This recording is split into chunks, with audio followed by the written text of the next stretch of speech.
Le damos a cada oyente la más cordial bienvenida. Hoy nos toca 25, 26 y 27 del libro de Números. Vamos ya a entrar a lo que es el capítulo 25 del libro de Números. Prestemos atención, escuchemos. Números capítulo 25. Y reposó Israel en Sitín, y el pueblo empezó a fornicar con las hijas de Moab, las cuales llamaron al pueblo a los sacrificios de sus dioses. Y el pueblo comió e inclinóse a sus dioses. Y allegóse el pueblo a Baal Peor, y el furor de Jehová se encendió contra Israel. Y Jehová dijo a Moisés: toma a todos los príncipes del pueblo, y ahórcalos a Jehová delante del sol, y la ira del furor de Jehová se apartará de Israel. Entonces Moisés dijo a los jueces de Israel: matad cada uno a aquellos de los suyos que se han allegado a Baal Peor. Y aquí un varón de los hijos de Israel vino y trajo una madianita a sus hermanos, a ojos de Moisés y de toda la congregación de los hijos de Israel, llorando ellos a la puerta del tabernáculo del testimonio. Y viólo Finehés, hijo de Eleazar, hijo de Aarón el sacerdote, y levantóse de en medio de la congregación y tomó una lanza en su mano, y fue tras el varón de Israel a la tienda, y alanceólos a ambos, al varón de Israel y a la mujer por su vientre, y cesó la mortandad de los hijos de Israel, y murieron de aquella mortandad 24,000. Entonces Jehová habló a Moisés diciendo: Finehés, hijo de Eleazar, hijo de Aarón el sacerdote, ha hecho tornar mi furor de los hijos de Israel, llevado de celo entre ellos, por lo cual yo no he consumido en mi celo a los hijos de Israel. Por tanto, diles: he aquí, yo establezco mi pacto de paz con él, y tendrá él y su simiente después de él el pacto del sacerdocio perpetuo, por cuanto tuvo celo por su Dios e hizo expiación por los hijos de Israel. Y el nombre del varón muerto, que fue muerto con la madianita, era Simri, hijo de Salú, jefe de una familia de la tribu de Simeón. Y el nombre de la mujer madianita muerta era Cosbi, hija de Sur, príncipe de pueblos, padre de familia en Madián. Y Jehová habló a Moisés diciendo: hostilizaréis a los madianitas y los heriréis, por cuanto ellos os afligieron a vosotros con sus ardides, con que os han engañado en el negocio de Peor y en el negocio de Cosbi, hija del príncipe de Madián, su hermana, la cual fue muerta el día de la mortandad por causa de Peor. Bueno, observemos aquí la tragedia que ocurrió después que el Señor confirmó por boca de Balaam que este pueblo era bendecido, que este pueblo era diferente, era apartado para Jehová. Nos revela aquí entonces el siguiente capítulo, la fornicación de Israel con las mujeres moabitas, transgrediendo así lo que Jehová les había dicho en Éxodo capítulo 34, versículo 15, cuando les dijo: no hagan alianza con los moradores de aquella tierra, porque fornicarán en pos de sus dioses y ofrecerán sacrificio a sus dioses, y te invitarán y comerás de su sacrificio. Tú tomando hijas para sus hijos, ellos van a fornicar en pos de sus dioses, y te harán fornicar también a tus hijos en pos de los dioses de ella. Miren cómo ocurre la tragedia del ser humano, en este caso, de manera generalizada en este pueblo, cuando no ponemos en práctica los mandamientos de Jehová. Dios ha instruido a su pueblo durante este largo trayecto, a través de Moisés, enseñándole los mandamientos, los estatutos que ellos debían abrazar como alianza perfecta de su Dios para con su pueblo. Sin embargo, ocurre esto, echando ellos entonces tras sus espaldas la palabra que Jehová les había ordenado. Entonces, no sucede que ellos hayan sido engañados por los moabitas. No, Sucede que no ponen en práctica lo que ya Dios les advirtió, lo que ya Dios les enseñó. Lo mismo sucedió con la mujer en el huerto. No fue que la serpiente la engañó. Ella quiso ser engañada porque ya la palabra de Jehová había sido pronunciada. Solamente pues le tocaba obedecer a la palabra de Jehová. Aquí caen en seducción. ¿Y qué sucede? Que hay algo que es bonito recordar. Jehová les ordena, no vayan a hacer alianza con las mujeres, con la gente de este pueblo, porque ellos les van a invitar a adorar otros dioses. Hermano, cuando Dios nos ordena algo, es evitándonos una tragedia. Y aquí podemos ver el cumplimiento de la desobediencia. ¿Cuál fue el resultado? Bueno, que estos moabitas invitaron al pueblo a los sacrificios de sus dioses, y el pueblo comió de lo sacrificado y se inclinó a sus dioses. Entonces tiene razón Jehová cuando nos da un mandamiento. El mandamiento, hermano, es el lindero que nos protege de nosotros caer por el barranco de la desgracia. Porque cuando nosotros no abrazamos con fe ese mandamiento, esos mandamientos que Dios nos ha dado, que son esos linderos que resguardan nuestra integridad física, moral y espiritual, entonces caemos al barranco y allí entonces perdemos el alma, perdemos el cuerpo y tenemos pérdida total. Porque cuando esto se consume la desobediencia, entonces, ¿qué es lo que pare? Dice el apóstol Santiago. Bueno, cuando todas estas cosas se van llevando, ¿qué se concibe? Muerte. Y es triste y lamentable cómo en tan poco tiempo ellos olvidaron todo lo que el Señor les había enseñado. Y Jehová les dijo a Moisés, al ver todas estas abominaciones, imagínense cuántos mandamientos estaban ellos rompiendo acá, y dice, vas a tomar a todos los príncipes del pueblo y los vas a ahorcar ante Jehová delante del sol, porque el ardor y de la ira de Jehová se apartara con Israel. Porque aquí los líderes, aquellos que fueron enumerados como cabeza de familia, como encargados de velar, de salvaguardar la ley de Jehová en cada tribu, fueron los primeros en provocar y en aceptar la invitación al pecado. Y el Señor era totalmente radical, o es radical, con la diferencia que está ahorita la gracia, el tiempo que nos prolonga el Señor para corregir los males. Y el Señor entonces ordena que estos hombres fueran ahorcados, eliminar así la desobediencia a través de los líderes de las tribus. ¿Y qué hizo? Pues entonces Moisés le dijo a los jueces de Israel que mataran cada uno a aquellos de los que el Señor les había ordenado, aquellos a los cuales habían adorado a Baal Peor. Estos dioses, estas deidades de esas tierras cananeas, de los cuales Jehová ya con anticipación les había educado, les había advertido, pero triste y lamentablemente cuando nosotros sacamos muchas cuentas y miramos muchas veces ese plato del pecado, pues llegamos a un punto en que nos aparece apetitoso y vamos y lo tragamos. Pero el Señor nos da las recomendaciones, todo está escrito, a nosotros solamente nos toca obedecerlo. Y sucedió que esto llevaba un trasfondo terrible, esto iba hasta más allá, porque este joven trajo una madianita y este hombre trajo esta mujer para acá, para el tabernáculo, como un desafío, como un intento de introducir a lo más sagrado de la fe israelita, como es el tabernáculo, venir a ser como un culto a la fertilidad, que era práctica de la religión de Baal, esas prácticas de prostituciones rituales al culto de Israel.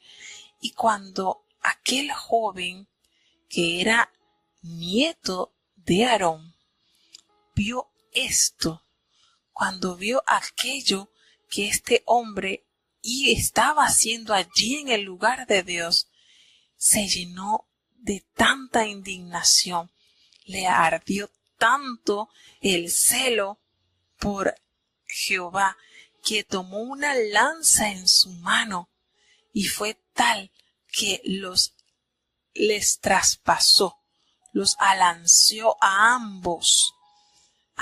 Miren, estaban allí en plenos actos inmorales y él no le tembló el pulso para erradicar esto que este hombre estaba haciendo. ¿Y quién era ese hombre? Ese hombre era nada más y nada menos que Zimri, hijo de Sayú. Era de la familia de la tribu de Simeón y había estado con aquella mujer que se llamaba Cosbi, que era hija del sur, príncipe de pueblos, padre de la familia de Madián. Y esto que este joven hizo permitió que la ira de Jehová se aplacara, porque entonces Jehová vio en este linaje el repudio hacia el pecado y eso le confortó, eso como que le permitió dar ese respiro, entender que aún del pueblo habían integrantes que sentían celo por guardar la santidad que debía caracterizar al pueblo de Dios. Y esto aplacó de una manera magistral el enojo de Jehová. Y esto, hermano, hizo que una gran mortandad ocurriera debido a esta transgresión. 24,000 hombres murieron a causa de este terrible mal. Y él le hizo una promesa tan linda a Fines. Miren qué bonito el sentir que tuvo este joven al ver el lugar de Jehová contaminado con estos ritos idólatras, con esta asquerosidad. Y el Señor al conocer, porque esto es lo bonito, hermano, cuando usted obra con integridad en su corazón, con celo, con hambre de santidad, con pureza, el Señor reconoce eso en cada creyente. Y Dios le manifiesta a Moisés y le dice, mira, Fines, el hijo de Eleazar, el nieto de Aarón, ha hecho apartar mi enojo, mi furor de los hijos de Israel, llevado este celo entre ellos, por lo cual yo no he consumido en mi celo a los hijos de Israel. Este acto que hizo Fines fue como un acto de expiación. Al morir esta pareja, fue como la manera en que Jehová, ese gran enojo, fuera aplacado al ver este acto de aquel hombre. Y le dice una promesa para su generación. Miren lo que conlleva cuando usted anhela siempre que las cosas de Dios tengan su uso santo, que la presencia de Dios siempre se manifieste en el tabernáculo, cuando usted siempre anhela que las cosas se cumplan tal cual Jehová los ha planificado, el Dios de Israel ha planificado, y le hace una promesa que llega a las distintas generaciones descendientes de él. Y le dice, yo voy a establecer mi pacto de paz con él, y él tendrá su descendencia después de él, pacto del sacerdocio perpetuo. ¿Por qué? Porque tuvo celo por su Dios e hizo expiación por los hijos de Israel. Esto que él hizo corroboró el agrado de Dios. Y estas muertes que causó fueron el pago de la expiación por la culpa de todas estas atrocidades que había cometido el pueblo. Imagínense la cantidad de vidas que cobró este desajuste. 24,000, gracias a su desorden moral. Lamentablemente, cuando nosotros no obedecemos, no acatamos, no abrazamos la ley de Jehová, nos ocurren tragedias terribles. porque como dicen, pues, echamos muchas cuentas, sacamos muchas cuentas y empezamos a darle vuelta al mandamiento. No, el mandamiento es para abrazarlo, para entenderlo, para recrearnos en la voluntad de Dios. Y este hombre con este acto, entonces Dios le da esta hermosa promesa. Y Dios no es hombre para que mienta, ni hijo de hombre para que se arrepienta. Lo dijo el Espíritu de Dios a través de Balaam y él cumplió. Qué bonito, hermano, cuando nosotros tenemos con firmeza los mandamientos de Dios y los guardamos con integridad. Les estamos también dando la oportunidad a nuestros descendientes que el Señor se agrade y tenga de ellos misericordia y puedan también deleitarse en las grandezas de Jehová. Y esto fue lo que logró este joven Fines al tener celo por la casa de Jehová. Y entonces Jehová le dijo a Moisés: vas a hostigar a los madianitas y los vas a herir, porque ellos los han afligido a ustedes con su ardidez, con su astucia. ¿Por qué? Porque ellos los han engañado en lo tocante a ese ídolo. Es triste y lamentable, pero todo esto fue gracias a la seducción que se hizo a través de Balaam. ¿Por qué? Porque Balaam tuvo que ver con esto. Por eso es lo trágico de este profeta, que aunque no pudo cumplirle a Balac por aquello por lo cual lo había enviado a buscar, lo había contratado para que maldijese el pueblo, pero le dio las ideas cómo podía hacer caer al pueblo de Israel.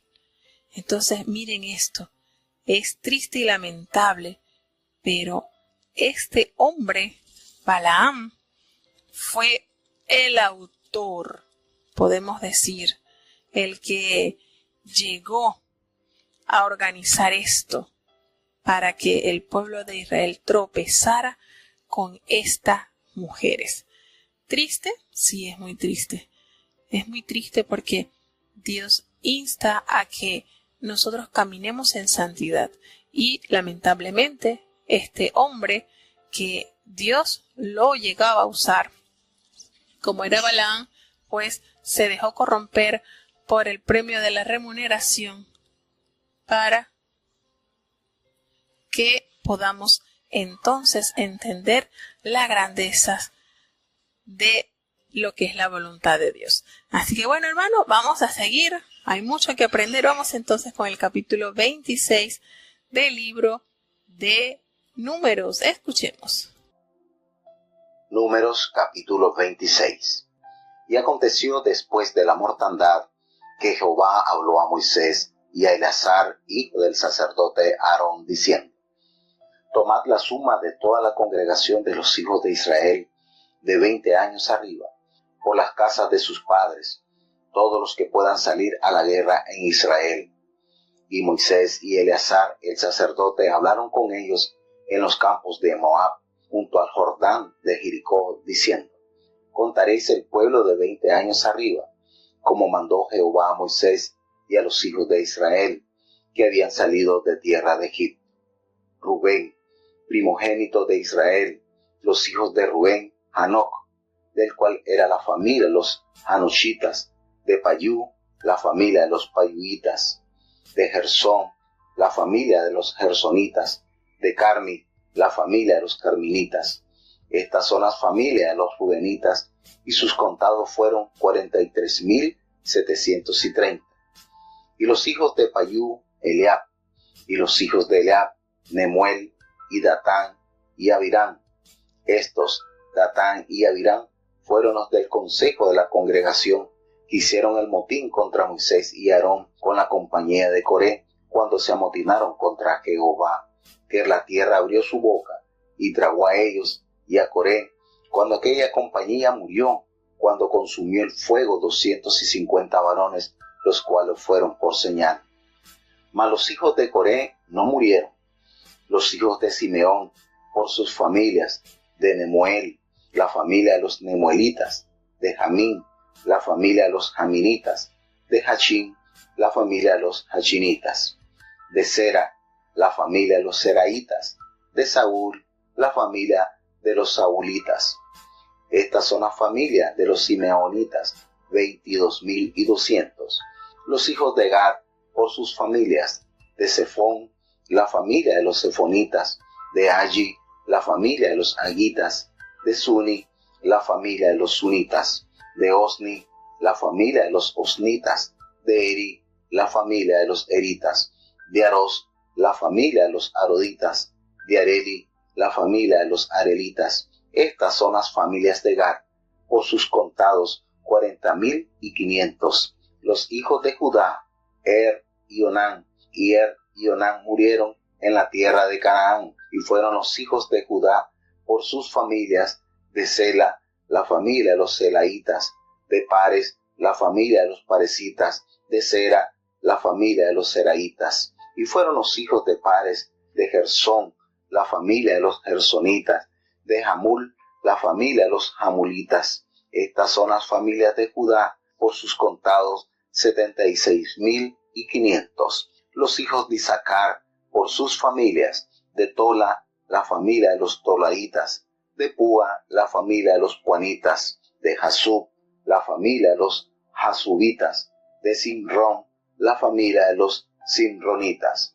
Estas son las familias de Isaacar, por sus contados 64.300. Los hijos de Zabulón, por sus familias: de Seret, la familia de los sereditas; de Elón, la familia de los elonitas; de Jalel, la familia de los jalelitas. Estas son las familias de los zabulonitas, por sus contados 60.500. Los hijos de José, por sus familias: Manasés y Efraín. Los hijos de Manasés: de Machir, la familia de los machiritas. Y Machir engendró a Galaad; de Galaad, la familia de los galaaditas.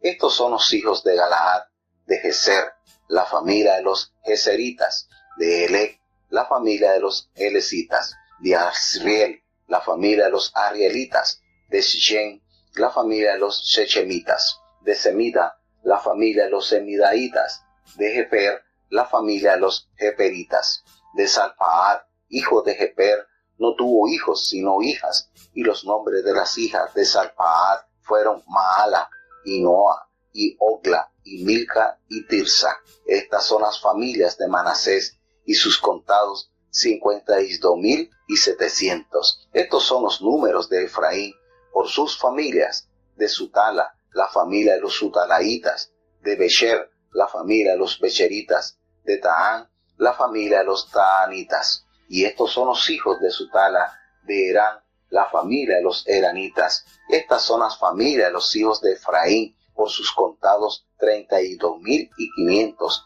Estos son los hijos de José, por sus familias. Los hijos de Benjamín, por sus familias: de Bela, la familia de los belaitas; de Asbel, la familia de los asbelitas; de Ashirán, la familia de los ashiramitas; de Supán, la familia de los sufamitas; de Jupán, la familia de los upamitas. Y los hijos de Bela fueron Ar y Naamán; de Ar, la familia de los arditas; de Naamán, la familia de los naamanitas. Estos son los hijos de Benjamín, por sus familias, y sus contados 45.600. Estos son los hijos de Dan, por sus familias: de Suán, la familia de los suamitas. Estas son las familias de Dan, por sus familias: todas las familias de los suamitas, por sus contados 64.400. Los hijos de Aser, por sus familias: de Igna, la familia de los ignaitas; de Isui, la familia de los isuitas; de Beria, la familia de los beriaitas. Y los hijos de Beria: de Eber, la familia de los eberitas; de Malchiel, la familia de los malchielitas. Y el nombre de la hija de Aser fue Sera. Estas son las familias de los hijos de Aser, por sus contados 53.400. Los hijos de Neftalí, por sus familias: de Jaseel, la familia de los jaseelitas; de Guni, la familia de los gunitas; de Geser, la familia de los geseritas; de Silem, la familia de los silemitas. Estas son las familias de Neftalí, por sus familias y sus contados 45,400. Estos son los contados de los hijos de Israel, 601,730. Y habló Jehová a Moisés diciendo: a estos se repartirá la tierra en heredad por la cuenta de los hombres. A los más darás mayor heredad, y a los menor, y a cada uno se le dará su heredad conforme a sus contados. Empero la tierra será repartida por suerte, y por los nombres de las tribus de sus padres heredarán. Conforme a la suerte será repartida su heredad entre el grande y el pequeño. Y los contados de los levitas por sus familias son estos: de Gersón, la familia de los gersonitas; de Coat, la familia de los coatitas; de Merari, la familia de los meraritas. Estas son las familias de los levitas: la familia de los limnitas, la familia de los hebronitas, la familia de los maalitas, la familia de los musitas, la familia de los coritas. Y Coat engendró a Amram, y la mujer de Amram se llamó Jocabed, hija de Leví, la cual nació a Leví en Egipto. Esta parió a Amram, a Aarón y a Moisés, y a María su hermana. Y a Aarón nacieron Nadab y Abiud, Eleazar e Itamar. Mas Nadab y Abiud murieron cuando ofrecieron fuego extraño delante de Jehová. Y los contados desde los levitas fueron 23,000, todos varones de un mes arriba, porque no fueron contados entre los hijos de Israel, por cuanto no les había de ser dada heredad entre los hijos de Israel. Estos son los contados por Moisés y Eleazar el sacerdote, los cuales contaron los hijos de Israel en los campos de Moab, junto al Jordán de Jericó. Y entre estos ninguno hubo de los contados por Moisés y Aarón el sacerdote, los cuales contaron a los hijos de Israel en el desierto de Sinaí, porque Jehová les dijo: han de morir en el desierto. Y no quedó varón de ellos, sino Caleb, hijo de Jefone, y Josué, hijo de Nun. Bueno, llegamos entonces al capítulo 26 del libro de Números, donde nos revela con sumo cuidado lo que es el segundo censo de Israel. Y usted dirá, bueno, pero ¿por qué se hizo otro censo? Bueno, recordemos que habían muerto una gran cantidad de personas que habían sido contados en el primer censo cuando Jehová los había organizado por escuadrones. Entonces era necesario saber cuántos quedaban por tribu. Ustedes saben que el Señor es sumamente organizado. Entonces, debido a tanta mortandad que había suscitado durante el trayecto por el desierto, pues el Señor entonces ordena que Moisés y Eleazar, porque Eleazar era el que estaba entonces en plena función como el sacerdote actual, como el sacerdote que había sustituido a su padre para esta gran obra de guiar al pueblo junto con Moisés. Entonces, este nuevo censo era necesario, porque la primera generación pues había perecido, y en este capítulo da inicio a la segunda sección principal, después de la partida del monte Sinaí. Entonces, esto trata de la separación de una nueva generación para la tierra prometida. No se informa de más murmuraciones, quejas o rebeliones. La distribución de la tierra y los preparativos era su conquista, junto a varias instrucciones nuevas. Esto nos da entonces el detalle importante relatado en el libro de Números.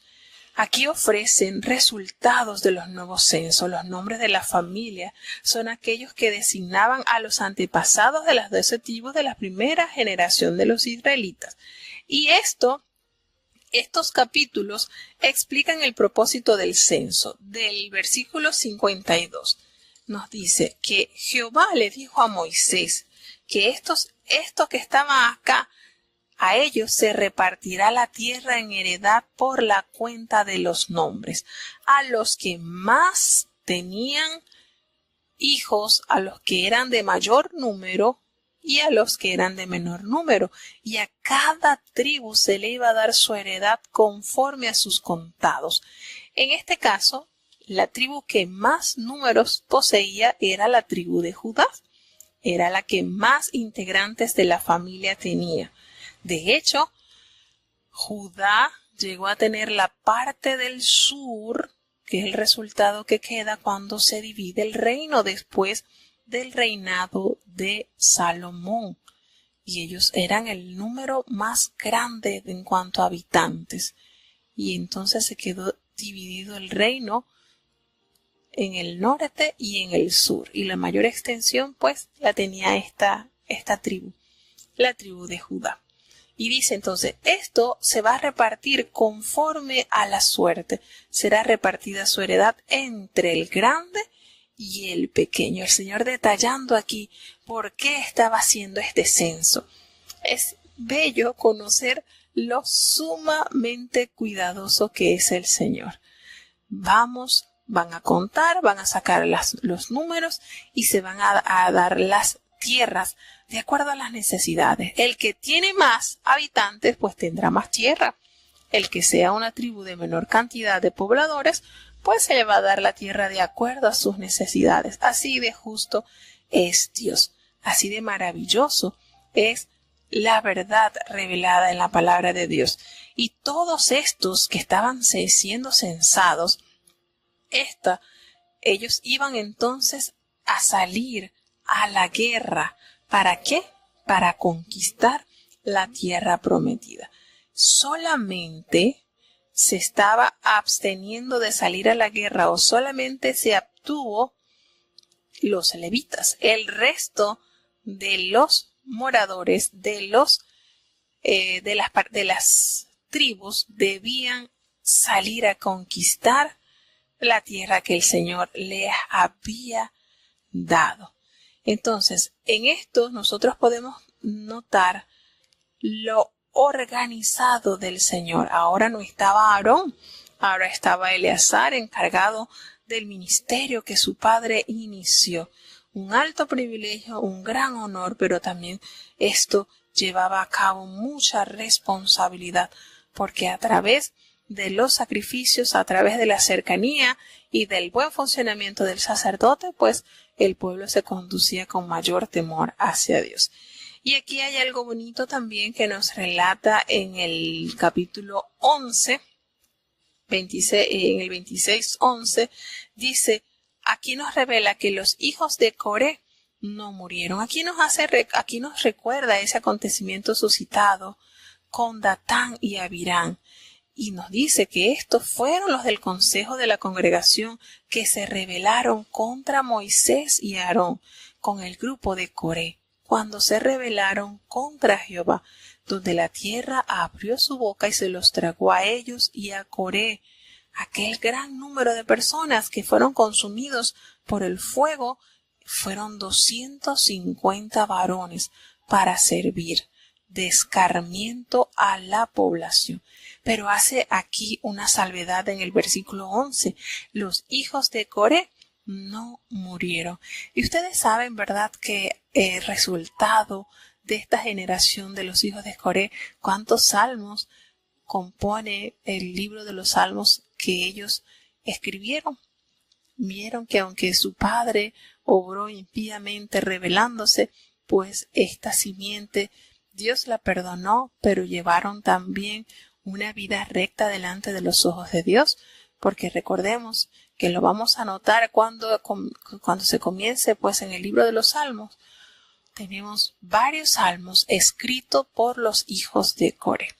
Quiere decir esto que ellos entonces no se dejaron contaminar por las cosas malas que suscitaron en ese trayecto, sino que mantuvieron entonces la integridad y fueron usados por Dios en el ministerio de la alabanza. Esto es importante porque Dios con esto nos da a entender lo que nos recuerda el profeta Ezequiel, que él no iba a castigar a los hijos por los pecados de los padres, ni castigaría a los padres por el pecado de los hijos, sino que el alma que pecare, esa morirá. Así lo revela su palabra en el libro de Ezequiel capítulo 18. Entonces esto es notorio resaltar la justicia, la misericordia que en el Señor hay. Él es justo, Él es pío, es bondadoso. Su misericordia se regenera cada mañana Si no fuera por su misericordia, pues nosotros estuviéramos desde hace rato vueltos ceniza, porque nunca decayeron sus misericordias. Entonces, esas misericordias nos permite ser absuelto del castigo que merecíamos o que merecemos. La misericordia del Señor nos permite ser absueltos del castigo que bien merecemos. Así de bondadoso es nuestro amado Salvador. Entonces, aquí se relacionan, pues, en cuanto a las familias. Es un capítulo bastante extenso, contiene 65 versículos, y aquí nos da la visión de cómo la tierra se dividiría echando suerte y las heredades se asignarían a las tribus de acuerdo con su tamaño.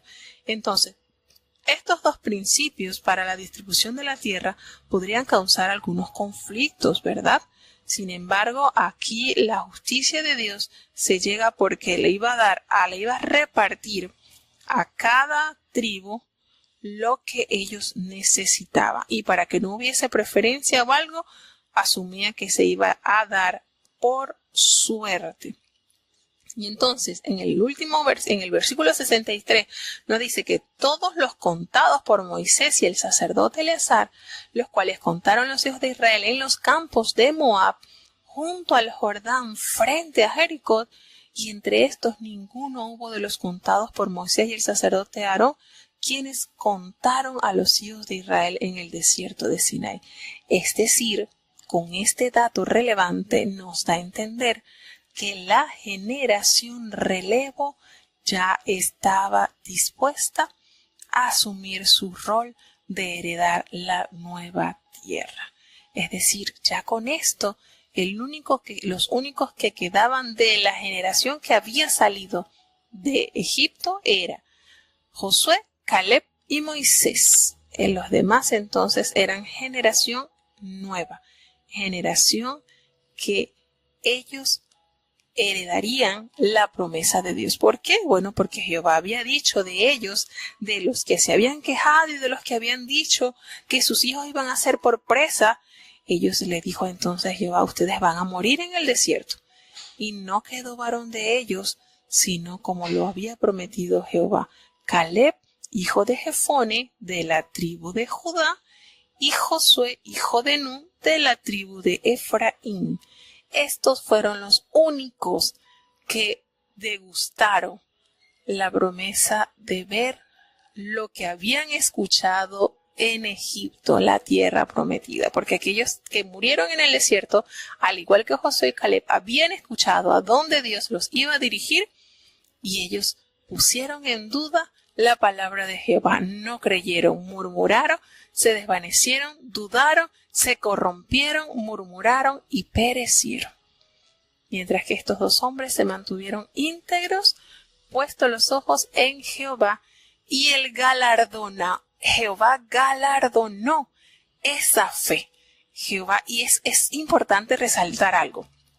Jehová galardonó la fe de estos hombres porque no solamente hablaron con integridad, sino que su vida dio testimonio, su obediencia dio testimonio, su lealtad a Dios dio testimonio de que ellos eran dignos habitantes de nueva tierra, porque ellos no se habían adherido a la cultura de los egipcios. Ellos tenían en claro que su identidad era pueblo santo, eran pueblo elegido, eran real sacerdocio, eran ese pueblo singular a lo cual Jehová los había convocado. Es hermoso entonces saber que Dios premió la constancia, la fidelidad de estos hombres, y qué alto privilegio. Hermano, ustedes saben esto, ¿qué nos suscitó en la vida de estos dos hombres al ver con sus ojos cada uno de su generación morir en el desierto? Creo que cada vez que ellos veían a alguno de sus contemporáneos morir en el desierto, su fe iba aumentando. Señor, así como lo prometiste, así lo estás cumpliendo. Y ver fallecer el último de su generación y que ellos dos estuvieran levantados y con fuerzas dadas de Dios. Esto es para cualquier hombre motivo de mantener esa fe cada día más en alto, porque entonces ellos pudieron entender que Dios realmente se había agradado de la vida de ellos, porque ellos habían descubierto lo maravilloso que es deleitarse en hacer la voluntad de Dios, a tal extremo, y nos vamos a dar cuenta más adelante, todo lo que el Señor hará en la vida de Josué. Si nosotros sufrimos haciendo la voluntad de Dios, porque allí está el secreto. Si usted sufre por sus malas decisiones, por no tomar en consideración la voluntad de Jehová en su vida, entonces no piense que va a tener recompensa. Pero si nuestro sufrimiento está basado en la obediencia a Dios a plenitud, pues sabremos que tenemos de Dios compensación. Ese es un gran detalle y hay algo bastante notorio y que aclarar, que Dios, mire, hay una parte del apóstol Pablo que es para meditar. Si el justo con dificultad se salva, ¿en dónde irá a parar el impío, el infiel y el pecador? Entonces, por eso hay dificultades, siempre van a existir dificultades, pero es mejor que nosotros padezcamos haciendo la voluntad de Dios y no por nuestras malas decisiones, por nuestra sabiduría humana que nos haga errar del camino de la verdad. Bueno, vamos ya entonces a escuchar el capítulo 27, que es el último al que corresponde de este día, el capítulo 27 del libro de Números, y aquí hay cosas muy bonitas que aprender. Escuchemos atentamente este capítulo, que ya sería entonces el último por el día de hoy. Números capítulo 27. Y las hijas de Zapaat, hijo de Jeper, hijo de Galaad, hijo de Mashir, hijo de Manasés, de las familias de Manasés, hijo de José, los nombres de las cuales eran Maala, y Noa, y Ogla, y Milca, y Tirsa, llegaron, y presentáronse delante de Moisés, y delante del sacerdote Eleazar, y delante de los príncipes, y de toda la congregación, a la puerta del tabernáculo del testimonio, y dijeron: Nuestro padre murió en el desierto, el cual no estuvo en la junta que se reunió contra Jehová en la compañía de Coré, sino que en su pecado murió, y no tuvo hijos. ¿Por qué será quitado el nombre de nuestro padre de entre su familia, por no haber tenido hijo? Danos heredad entre los hermanos de nuestro padre. Y Moisés llevó su causa delante de Jehová, y Jehová respondió a Moisés diciendo: Bien dicen las hijas de Salpaad, has de darles posesión de heredad entre los hermanos de su padre, y traspasarás la heredad de su padre a ellas. Y a los hijos de Israel hablarás diciendo: Cuando alguno muriere sin hijos, traspasaréis su herencia a su hija, y si no tuviere hija, daréis su herencia a sus hermanos, y si no tuviera hermanos, daréis su herencia a los hermanos de su padre, y si su padre no tuviera hermanos, daréis su herencia a su pariente más cercano de su linaje, el cual la poseerá, y será a los hijos de Israel por estatuto de derecho, como Jehová mandó a Moisés. Y Jehová dijo a Moisés: Sube a este monte, a Abarim, y verás la tierra que he dado a los hijos de Israel, y después que la habrás visto, tú también serás reunido a tus pueblos, como fue reunido tu hermano Aarón. Pues fuisteis rebelde a mi dicho en el desierto de Sin, en la resilla de la congregación, para santificarme en las aguas a ojos de ellos. Estas son las aguas de las rencillas de Cades en el desierto de Sin.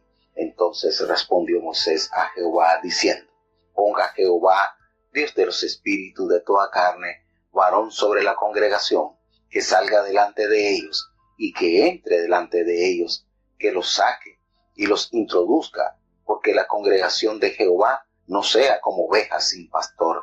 Y Jehová dijo a Moisés: Toma a Josué, hijo de Nun, varón en el cual hay espíritu, y pondrás tu mano sobre él, y ponerlo has de delante de Eleazar el sacerdote, y delante de toda la congregación, y le darás órdenes en presencia de ellos, y pondrás de tu dignidad sobre él, para que toda la congregación de los hijos de Israel le obedezcan. Y él estará delante de Eleazar el sacerdote, y a él preguntará por el juicio del Urim delante de Jehová. Por el dicho de él saldrán, y por el dicho de él entrarán, él y todos los hijos de Israel con él y toda la congregación. Y Moisés hizo como Jehová le había mandado, que tomó a Josué y le puso delante de Eleazar el sacerdote y de toda la congregación, y puso sobre él sus manos, y dióles órdenes, como Jehová había mandado por mano de Moisés. Bueno, en este capítulo hay algo también notorio que se pudo reflejar en los capítulos anteriores cuando Jehová ordenó que se celebrase la Pascua por segundo año consecutivo, después que habían salido de Egipto, que se acercó a aquella gente y le dijo, mire, pero nosotros estamos contaminados, entonces no vamos a celebrar. Y el Señor hizo allí una enmienda y le dijo, bueno, está bien, al siguiente mes, en los 14 días, pues ustedes van a celebrar en la Pascua. Y en este capítulo hay algo semejante. Y es bonito notar que Dios, cuando nosotros le argumentamos con la mayor sinceridad, el Señor oye nuestra petición, y qué lindo que Él ajusta las cosas a la verdad que a Él nunca se le puede ocultar. ¿Por qué? Porque empezaron pues a contar lo que le iba a tocar a cada descendiente, y estas muchachas, eran 5, ellas se iban a quedar, esta ley iba a dejarlas a ellas sin tierra, porque eran los hombres que heredaban, no eran las mujeres. Y entonces ellas, de una manera respetuosa, porque hay que notar también la forma en que ellas abordan esta necesidad. Ellas vienen y le dicen, ellas eran de la tribu de Manasés, ellas vienen y le dicen, mira, se presentan delante de Moisés, del caudillo, y delante del sacerdote Eleazar, y delante de los príncipes de cada congregación, allí, a las puertas de la reunión, y le dijeron de una manera respetuosa, pero con mucha evidencia de lo que ellas estaban comunicando. Y le dice, mira, nuestro padre murió en el desierto. Él es de esa generación que no va a ver la tierra prometida, pero sabes que él no estuvo en la compañía de los que se juntaron contra Jehová en el grupo de Coré. Él no estuvo metido en esos líos. Él murió por su propio pecado, pero no tuvo hijos. Solamente tuvo 5 hijas. Entonces, ¿qué va a pasar con él? ¿El nombre de él entonces va a ser quitado de la familia? No, por no haber tenido hijos, por no haber tenido varón. Y ella le dice, mire, denos heredad entre los hermanos de nuestro padre. Y Moisés, al escuchar esta petición, algo notorio en Moisés, no tenía esa autoridad de decir, va a resolver, no. Él esperaba que Jehová se pronunciara. Qué lindo aspecto de este líder. Nunca llegó a resolver por su propia capacidad. Era dependiente totalmente de Jehová. Y él entonces va y lleva su caso delante de Jehová. Y Jehová le responde a Moisés y le dice, mira, es cierto, bien lo dicen estas muchachas. Y hace una enmienda. Entonces, cuando nosotros vemos esto de Jehová, nosotros nos damos cuenta que Jehová no es un tirano, no es un, como dirían acá en la forma de la política, que es un dictador, que es así y ya, a lo meda y lo persa, que era sellado con el anillo y eso no se podía abolir. No, el Señor es tan lindo, es tan especial, que Él, viendo esto que le estaban argumentando estas muchachas, Él dice, sí, eso es cierto. Y hace una enmienda tremenda y le dice, bueno, vamos a hacer esto. Ellos están hablando con mucha verdad y vamos a hacer esto. Si hay alguien de los hijos de Israel que no tuvo hijos, pero tiene hija, entonces la herencia va a pasar a su hija. Entonces aquí dignificando también a las mujeres. Miren qué lindo es Dios. Qué honor de servirle a un Dios misericordioso y justo. ¿No creen ustedes que es un alto privilegio que nosotros tenemos cuando nos allegamos a Él de una manera humilde, argumentando con verdad, porque el Señor conoce nuestro corazón, y que Él nos escucha y que Él absuelva estas cosas que no estaban bien y haga una solución magistral como la que hizo en este caso. Y le dice, está bien, si aquel hombre no tuvo hijos, pero tuvo hijas, entonces esa herencia va a ser a su hija. Pero si no tuvo hija tampoco, entonces la herencia va a ser de su hermano. Pero si no tuvo hermano, entonces su herencia va a ser de los hermanos de su padre. Y si no tienen hermanos, los de su padre, pues entonces le van a dar la herencia al pariente más cercano que está de su linaje. ¿Para qué?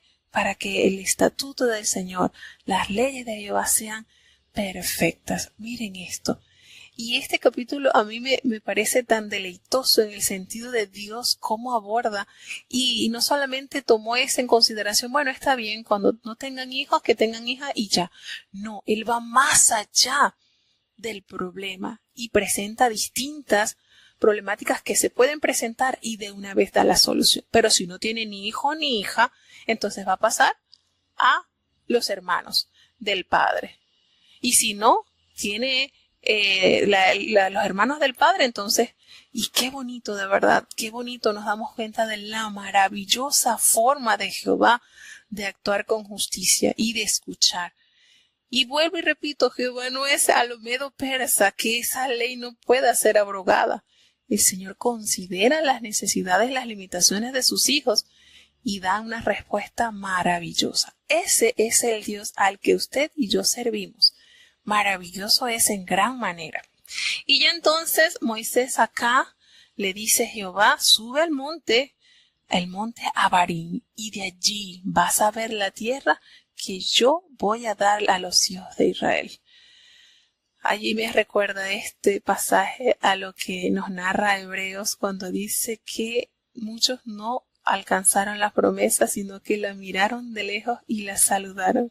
Y esos capítulos a mí me trasladan a Moisés en el monte Abarim, mirando la tierra y saludándola de lejos. Algo así. Anheló entrar, pero lamentablemente la sentencia de Jehová ya estaba dada por la condición en que él no creyó, no se sujetó a lo que Dios le había otorgado. Así que la palabra de Dios tiene cumplimiento. Y entonces allí yo me imagino a Moisés allí en la cumbre del monte saludando, anhelando, mirando detalladamente esas tierras que el Señor le daría en posesión a este pueblo. Y entonces, después que él vio esto, le dijo el Señor, tú vas a ser reunido también con tu pueblo, como fue reunido tu hermano Aarón. Y le recuerda, el Señor tiene buena memoria, porque tú fuiste rebelde a mi mandato en el desierto de Sin. En la rencilla de la congregación no me santificaste en las aguas a ojos de ellos. Les recuerda por qué no iba a entrar. El Señor, pues, justo también le enseñó para que mirara de lejos y saludara, pero le dijo, tú fuiste rebelde y cada acto de nuestras vidas tiene consecuencia. Y entonces Moisés, tan lindo, tan lleno de amor por este pueblo, hermano, porque de verdad que Moisés tiene una cantidad de grandeza y de amor por este pueblo que es inmedible. Él le dice, Señor, ¿qué voy a hacer ahora? Porque es que ya, si tú me vas a recoger a mí, ¿verdad? Está bien, pero, Señor, Dios de los espíritus de toda carne, escoge un varón de la congregación para que los guíe, para que ellos los meta en ese lugar, los introduzca a esa tierra, para que la congregación de Jehová no sea como oveja sin pastor. Miren, hermano, hasta el último suspiro, Moisés demostró que amaba el pueblo de Dios. Y con estas palabras de amor fervoroso, genuino por este pueblo, Señor, escoge a alguien. En otra, ay, Señor, gracias que por fin voy a descansar de este pueblo. Y no sé ni quiero saber quién irá a encargarse de esto, porque este pueblo es contumaz y rebelde. ¿Verdad que fácil le podía uno escuchar a Moisés decir esto? Porque con tantas cosas que hizo ese pueblo, Sin embargo, en él había ese entero corazón entregado al amor de la propiedad de Dios, porque ese pueblo pues es propiedad de Dios. Y Dios tan lindo y le dice, mira, toma a Josué, hijo de Nun, en él hay ese espíritu y tú vas a poner las manos sobre él y delante del sacerdote y delante de la congregación tú le vas a poner allí como el guiador, así, vas a poner en él esa dignidad que tú tienes, ese amor, ese respeto, ese cuidado que tienes, le vas a traspasar eso a Josué para que toda la congregación de los hijos de Israel le obedezcan, entiendan que tú has depositado la autoridad en él. Miren lo lindo que encerraba este acto. Era de alivio y de gozo para Moisés saber que su pueblo no iba a quedar como ovejas sin su pastor. Y a la vez de Josué, que conoció este pueblo desde que salió de Egipto, convivió con ellos durante el desierto y estuvo muy allegado a Moisés. Y también para frescura del pueblo de reconocer que la sabiduría, el espíritu, esa dignidad de Moisés no perecería con su muerte, sino que continuaría bajo la dirección de Josué. Miren, esto abarcaba una maravillosa tranquilidad para Moisés, para Josué y para el pueblo. Y entonces, cuando el Señor le dio esta orden, Moisés lo hizo tal cual. Y le dio a entender al sacerdote Eleazar que él consultaría por el juicio del Urim delante de Jehová por el dicho de él van a salir. Y así lo hicieron. Moisés hizo conforme Jehová le había mandado. Tomó a Josué, lo puso delante del sacerdote, delante de toda la congregación y puso sobre Josué sus manos y le entregó ese cargo tal cual Jehová lo había ordenado. Eso es la grandeza de un líder que no solamente se preocupa por lo presente, sino por lo porvenir. Yo no voy a estar, pero ¿quién seguirá este trabajo? Y el Señor, que conoce nuestros corazones, le otorgó entonces a Josué este maravilloso compromiso de seguir guiando a este pueblo hasta conquistar esas tierras a las cuales Jehová les había prometido. Maravilloso es nuestro Dios. Es que cada vez que nosotros entramos en las páginas de la palabra de Dios y Dios nos revela sus características, sus verdades, pues cada día le vamos amando más, porque de eso se trata. La Biblia es como la carta de amor para su pueblo. Nosotros de allí vemos las grandezas reveladas que Él nos ha dejado para nuestro crecimiento.